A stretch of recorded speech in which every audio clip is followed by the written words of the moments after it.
You ask Tiger to solve. This deals with linear equations with one unknown. The final result is x equals -16. Let's solve it step by step. Group all constants on the right side of the equation.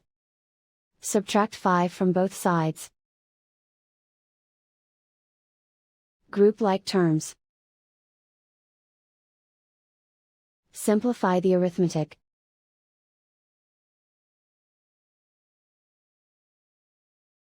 Isolate the x.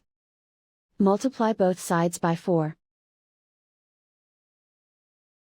Group like terms. Multiply the coefficients. Simplify the fraction. Simplify the arithmetic.